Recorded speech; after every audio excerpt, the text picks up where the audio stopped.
You know Trump really well, and you know what most people who know him know, which is he's pretty much the same on and off camera. Hillary Clinton, even her aides can see a totally different person in private. So she's been sucking up to millennials, touting free college. Here's what she said to donors in February when she didn't know she was being recorded. Listen. There's just a deep desire to believe that, you know, we can have free college, free health care, that what we've done hasn't gone far enough and we just need to, you know, go as far as, you know, Scandinavia, whatever that means. They're children of the Great Recession, and they are living in their parents' basement. If you're feeling that you're consigned to, you know, being a barista or, you know, some other job that doesn't pay a lot and doesn't have much of a ladder of opportunity attached to it, then the idea that maybe, just maybe, you could be part of a political revolution is pretty appealing. This is basically clinging to their guns and Bibles. All these losers in the middle of the country who aren't as rich as I are making bad choices because they're dumb. Terrible baristas. I totally agree with her assessment. I think that, you know, she's got to get the parents' basement vote. And she's moved to the left. She's a natural centrist. But she have some empathy. She's moved to the left to get the Sanders vote. Right, no, I get it. That's what free public education is. Right. And what she said, you know, I think that it was, you know, in broad strokes, relatively sympathetic. They are the children of the Great Recession. They are disillusioned about their chances. They do, I think, at least my impression, and I know it's a stereotype, a cliche almost, you know, cling to their parents longer than they did in, say, my generation.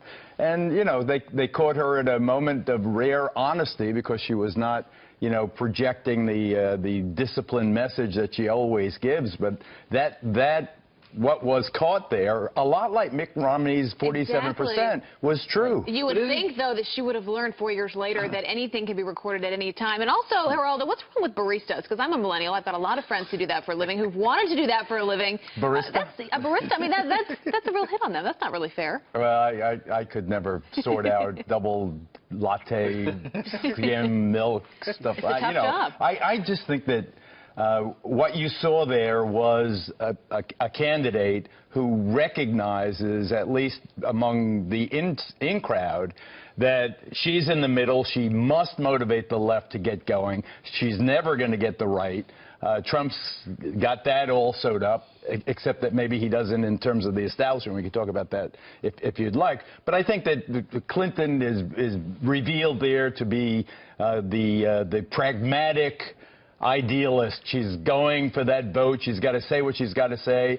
And maybe now she believes in free public education, you know, at the college level. I don't know, but, you know, it's not, I don't think it's a particularly damning soundbite. But in a year of change and outsiders, isn't she a classic politician in this moment where she, on Monday, is back on the campaign trail this coming week with Bernie Sanders? We're all friends now. But the WikiLeaks from the DNC email suggested they were mocking Bernie Sanders. Exactly. They were rigging the system against him in those primaries, Geraldo. And now she, in this tape, is mocking his political revolution. But don't you think, Ed, that it's relatively mild? It doesn't seem particularly venal to me.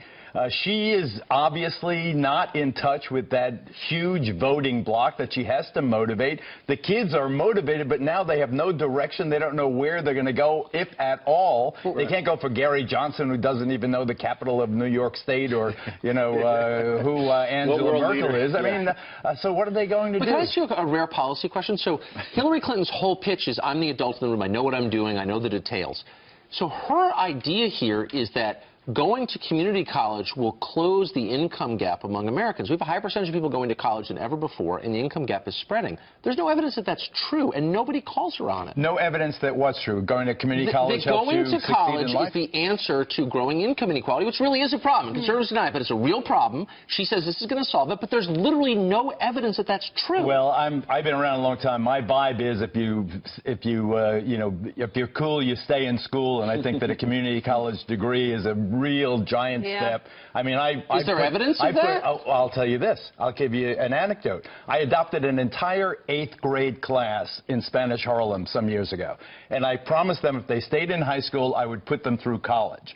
So I did. I stuck that out from 8th grade through 12th grade. It was very, very difficult to get them through high school. That was the most difficult. But then once I got them in community college, their success rate far exceeded that of their peers in the neighborhood. Getting adopted by Geraldo is not a national policy. I mean, I think many people would like it. But no, what the Sanders supporters are saying is basically take my program and make it universal. Right. I mean, and I appreciate that. I think make it that totally free. Give a couple of years college to any kid in the country, and you know, is a fine job. I don't mind. Yeah. You know, if you get a union job, it's probably better, but.